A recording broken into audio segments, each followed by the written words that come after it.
Talking financial organization in a professional practice does not have to be boring. Are you ready for a few money in, money out ideas? It's Susan Gunn coming directly to your head to make you think. Can you handle the truth? Because she is known for being energetic, laughs a lot, and gives honest, sometimes direct, but always practical advice. It's time now for Money In, Money Out. I read an article by another certified fraud examiner, Brett Hood, in my fraud magazine a couple of weeks ago called Twisted Rationalization. It resonated with what I've been saying in my presentations for years. Those who commit fraud rationalize their behavior. They most often do not consider any consequences. The article refers to another article published in Nature Neuroscience, Lies Breed Lies, Brain May Get Desensitized to Dishonesty by Stephanie Buckland on October 24th, 2016. I had to stop and reread it because it was so validating what I've seen in all of my embezzlement cases. Oh my gosh, it's like she read them. Lying and dishonest acts go hand in hand. What the study determined was that the brain initially sends aversion signals to acts that are considered wrong or immoral. But the more often that person lies, the less that aversion signal is received. And then it encourages the person in their dishonest behavior, rationalizing. There is no way to avoid this type of rationalization affecting our ethics. Personally, in my opinion, we are sadly seeing this played out in our society today. This type of rationalization tends to diminish our ethics, even to the point where our ethics can be eliminated from any decision-making at all by lying. Lies breed lies. A consideration of consequences is rarely, if ever, considered after the initial act of dishonesty. I see that all the time, mostly because the reward outweighs the consideration. I often give the example in my presentations of a 2-year-old who's learning right from wrong and the definition of consequences. If left unattended, the said 2-year-old wants a cookie, and the 2-year-old will figure out a way to climb up in the pantry and get that cookie. This will happen multiple times until the 2-year-old is caught, and then they have no idea why you're so upset because they've already gotten the cookie many times on their own without any consequences. But that's behavior. Apparently, lying without consequences has the same effect. Not accepting personal responsibility is a deeply internal rationalization. Most often in dentistry, not accepting personal responsibility in embezzlement relates to the embezzler's belief that their importance equates the dentist in the practice. For example, they often say to themselves, well, the practice would have never been profitable if it hadn't been for me. Or the dentist was dishonest, so why should I be honest? Now, tenderly and very carefully, let me say that though the ethics in play in the practice may be questionable, this is in no way excusing the behavior or the choices of the embezzler. But way too many times the owner is pocketing the cash, not depositing or reporting the cash, and the employees know it. Way too many times the billing code sent to the insurance company is questionable, and the employees know it. Way too many times the doctor is paying for personal expenses and counting them as business expenses on their taxes. And guess what? The employees know it.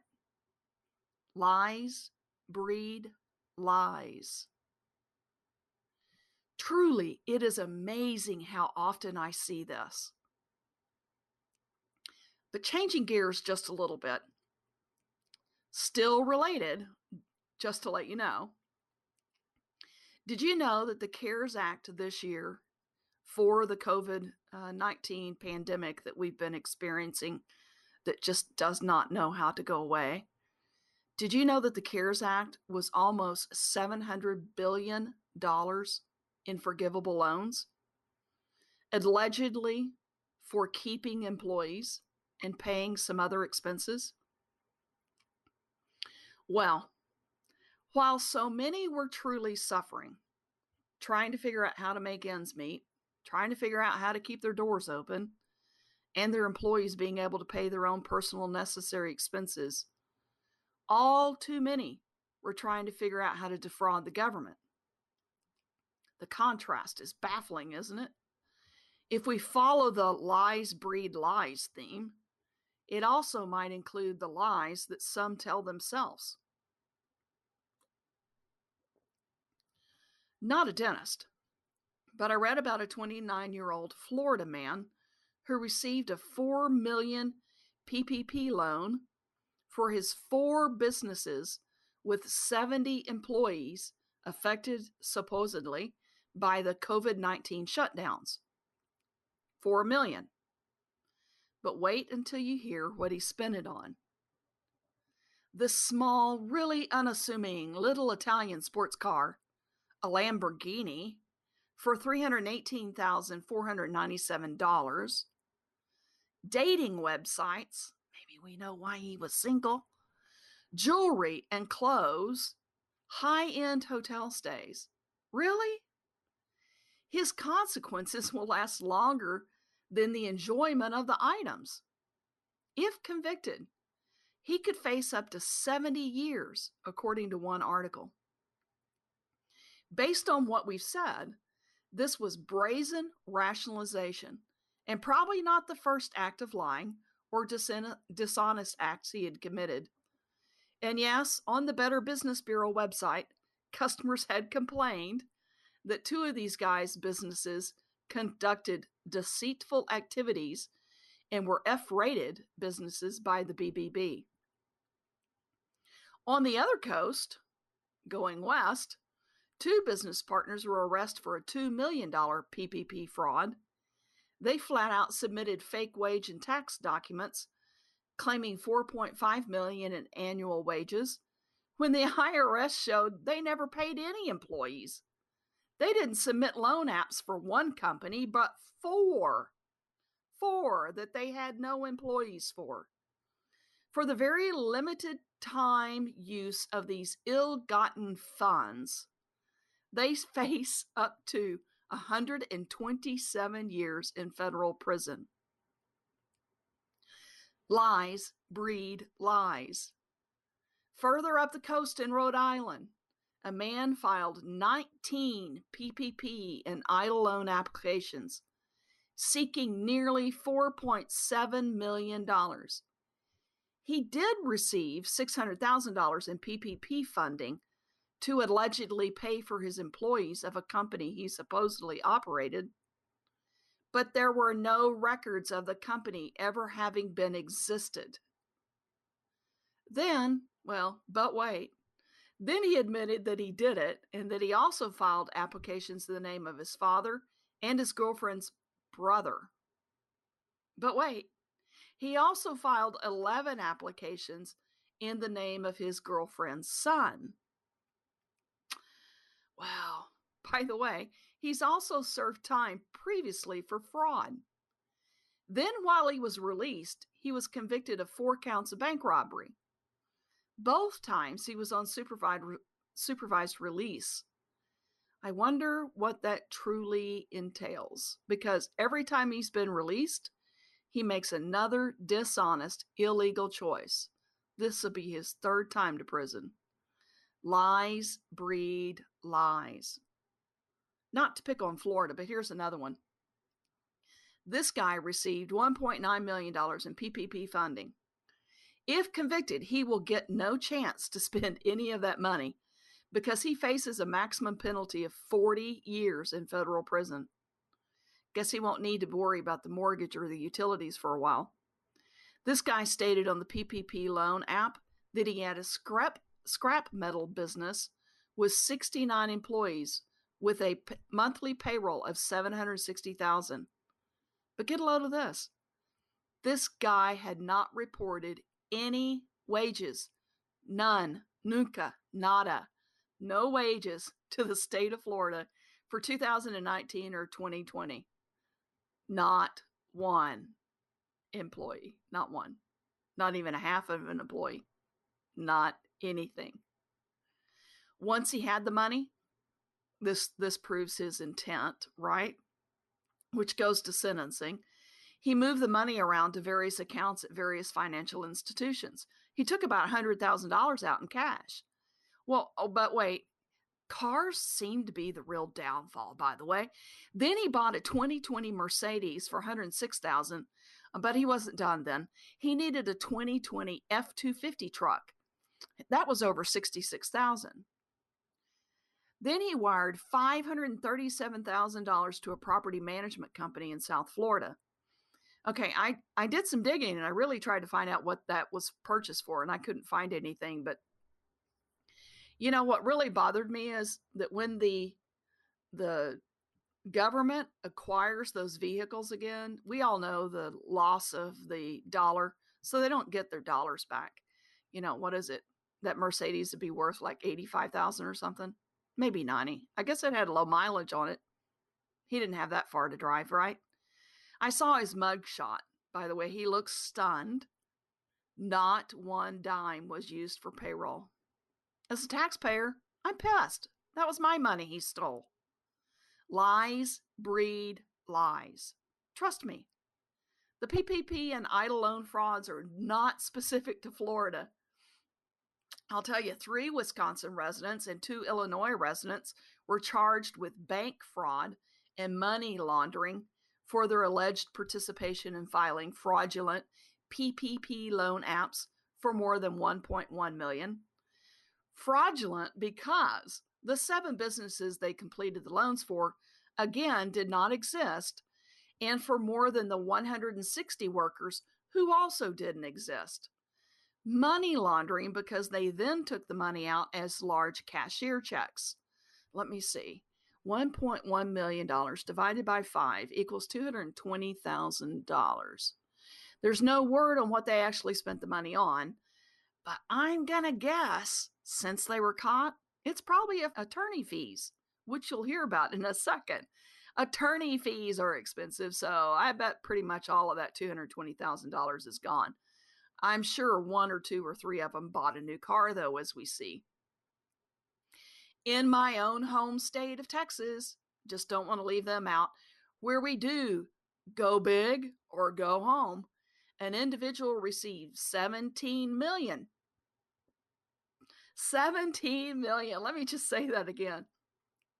In PPP funding, then promptly spent the money on, wait for it, a Bentley convertible, extravagant purchases, and multiple homes. Oh my gosh, and this guy, by the way, doesn't live very far from here. At the very least, we can say this guy was persistent and diligent. He filed 15 fraudulent PPP applications under various businesses that he didn't own or control, with 8 various lenders for a total of $24.8 million. He got creative and submitted forged bank records and falsified tax records. Many of his businesses were actually created after the CARES Act, and none of those businesses employed or paid what he claimed. Since he only received, somewhere around $17.7 million, I wonder what lender didn't approve his other application. There was a $7.1 million left on the table somewhere. He paid off his home in Texas for $266,052. He bought another home in Texas for $450,000. He moved up. He paid off 2 homes in California in his wife's name for $537,250. And he sent $50,000 to India via wire transfer.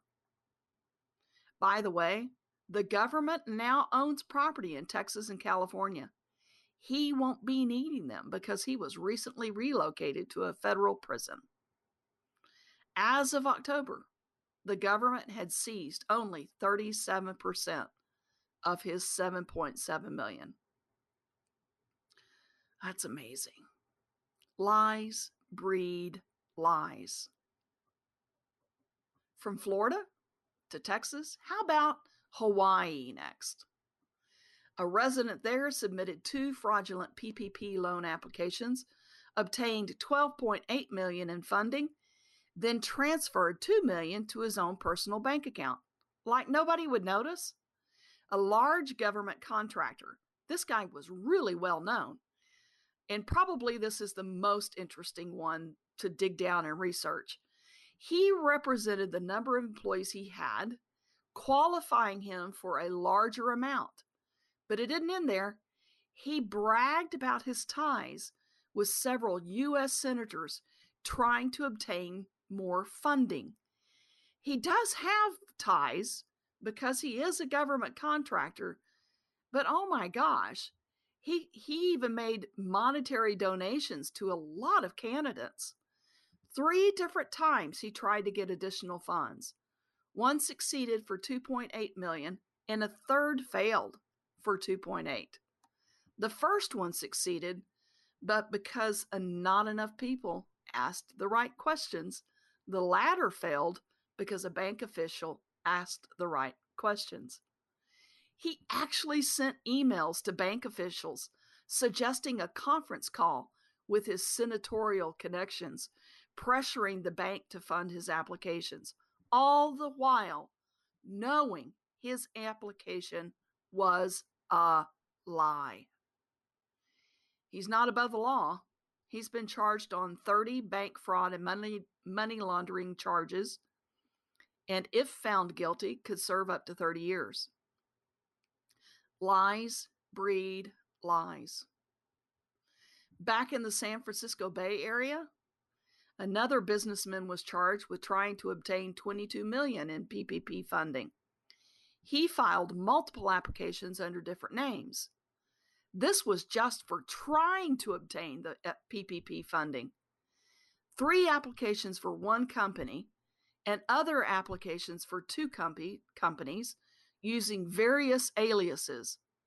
I mean, a lot of aliases, like 7 or 8 different aliases. It was incredible.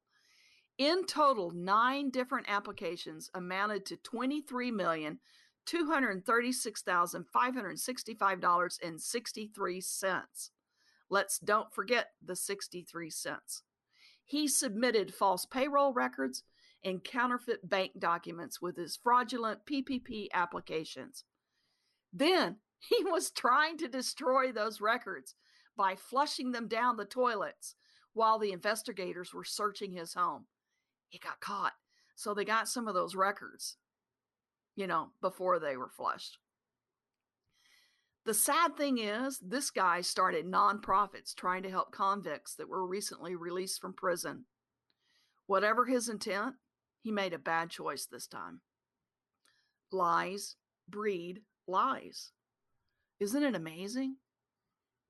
In Virginia, a man who had been previously convicted of felony charges involving fraud and money laundering, go listen to that, submitted multiple applications for PPP and EIDL loans.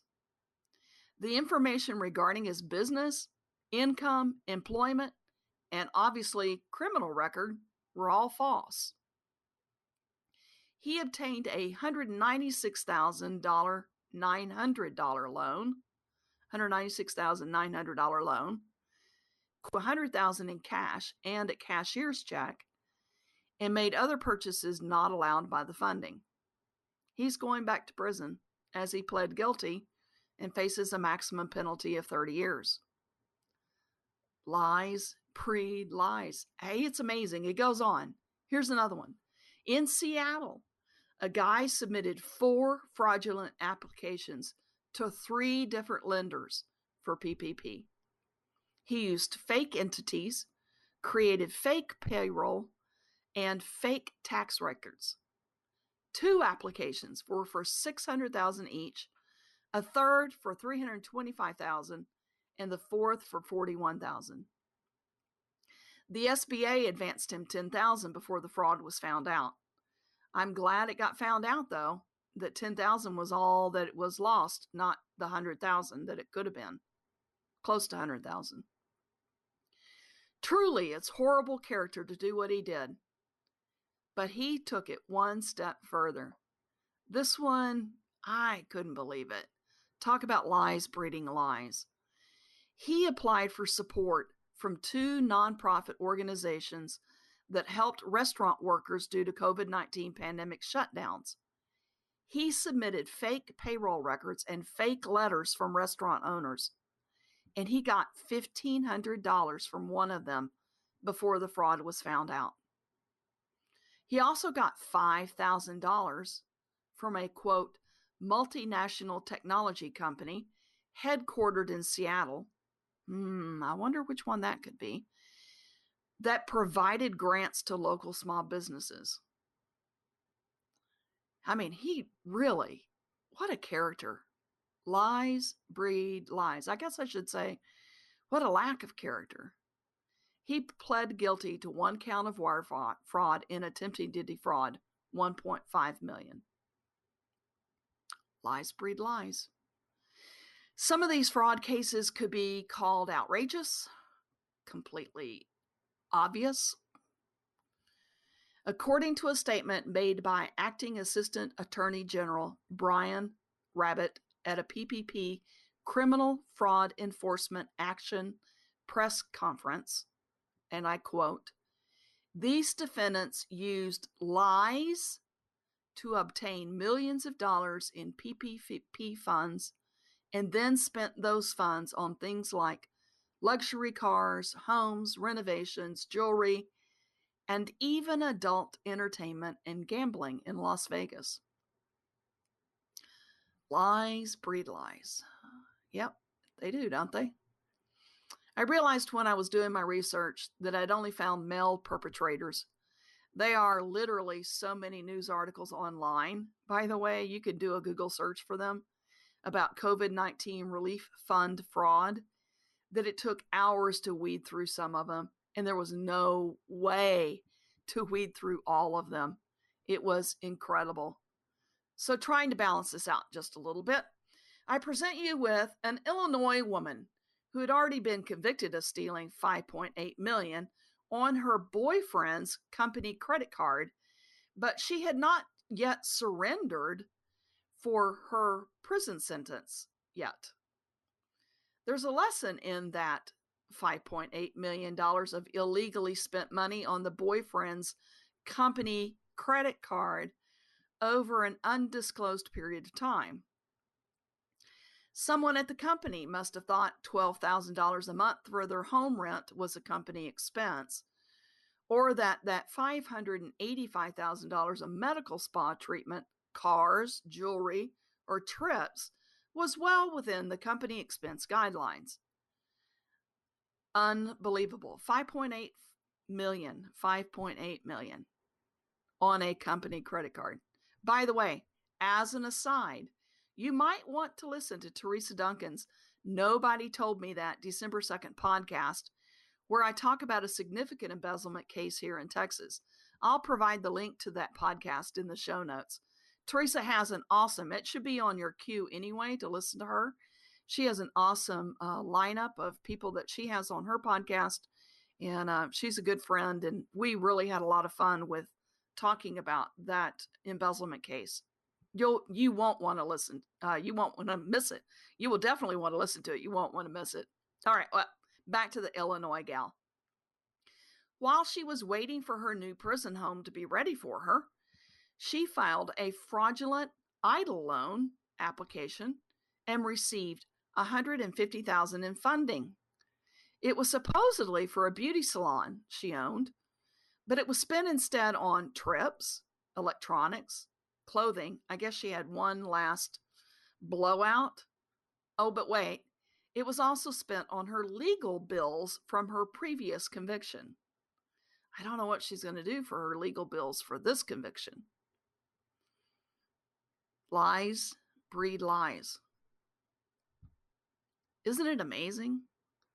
At a time when people are suffering all over the world, others can think of perpetuating these frauds. I just don't even understand it. Some individuals knew how to take a chance at getting free money. As I heard the government stimulus programs called by one business owner, free money. They chose to fraudulently gain funds, and their reason is really unimportant.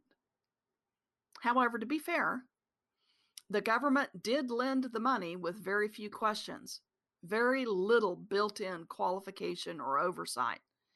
It's only after the fact that they're doing all the double checks. Thankfully, but they won't get all that money back. The paperwork and the applications and the funding amounts, well, and not to beat that horse to death, but those changed almost daily, giving the appearance of no oversight and no consistency. And guess what?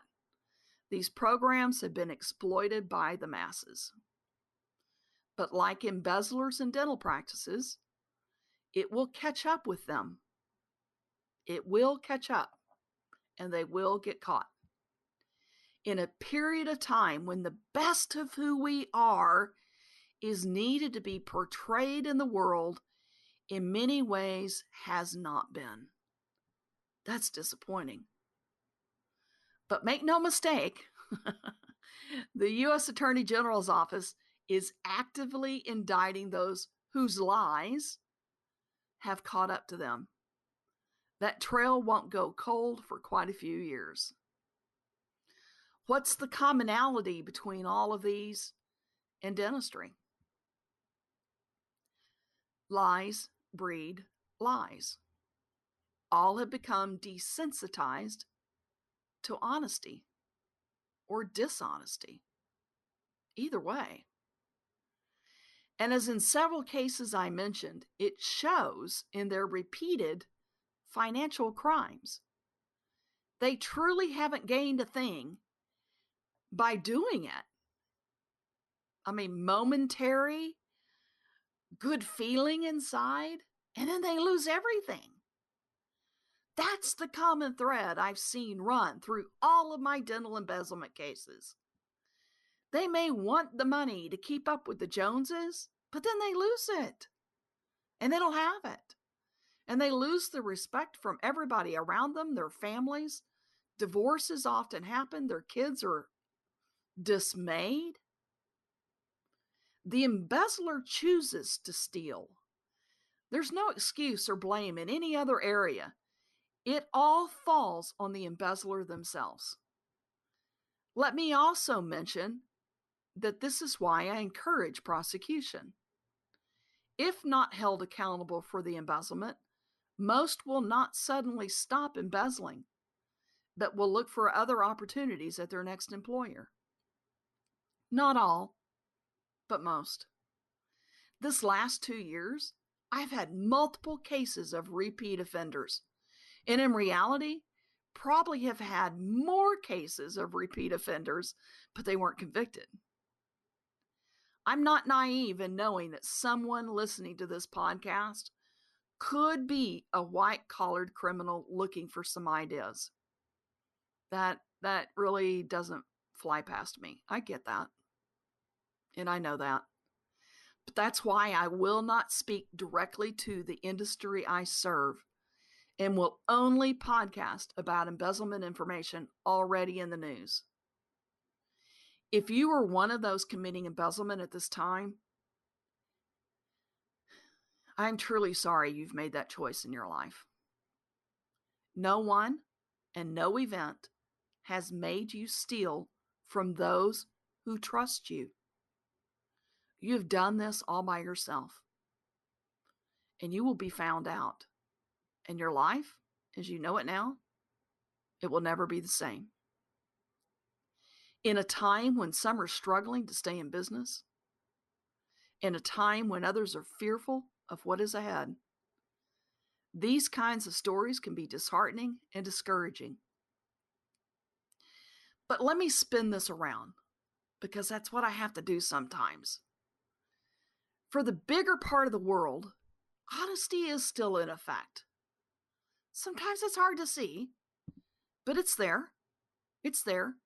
And I believe that the dental industry is by far primarily honest. And I can say that working to help thousands of practices organize their QuickBooks, I've seen their accounting mistakes, and they're simply mistakes. These clinicians are amazing. They are, and most of them, a majority of them, are honest. They are not lies breeding lies. They have made mistakes, but they've quickly corrected them, which is why they call me a lot of times. Unfortunately, what I do in this industry often allows me to see what isn't honest. I also see that because lies do breed lies. But that's when I have to remind myself of the amazing leaders in the dental industry that I have been blessed to know and be associated with. Truly honest, hard-working clinicians that are also business owners, but would really rather not be a business owner. They'd really rather be clinicians, and they love and serve their patient base. They love a good case. Not embezzlement case, which is the way I usually say what I just said, but they love a good case in the mouth. Something they can look at and go, yeah, I did that. That looks good. I was just recognized again as Dentistry Today's leader in consulting, a recognition that still finds me amazed even after 15 years of receiving it. I simply love doing what I do, following my passion, just like most of the dentists that I run across. As I looked at the cover of the magazine, I saw those amazing leaders, remembering some where I first met them, and remembering lots of moments of shared laughter. It's a great honor to be included with such an amazing group of people. Do you know what? Lies can breed lies. But you know something else? Honesty can breed honesty. It's what we can choose to model to other people. Honesty can breed honesty. Or as I say, lead with integrity. Let's model the honesty to everybody around us. Because if you're breeding lies, you're not fooling anybody. Lead with integrity. So stay tuned for my next podcast when Kate Williford will rejoin me at the desk to wrap up this year. Thank goodness we are wrapping up this year. Kate was my very first podcast guest, and also my second, my third, and I think my fourth podcast guest, by the way. It will be great to have her back as we wrap up the year for what you need to know to put 2020 to rest. Hopefully very far behind us as we step very carefully into 2021. Until then, please remember, lead with integrity and stay safe. That's a wrap for this podcast of Money In, Money Out. Thanks for listening. Be sure to write down the most valuable tip you learned today so you don't forget it. And remember, you can find out more about all the valuable books and services Susan has to offer at www.susangunsolutions.com.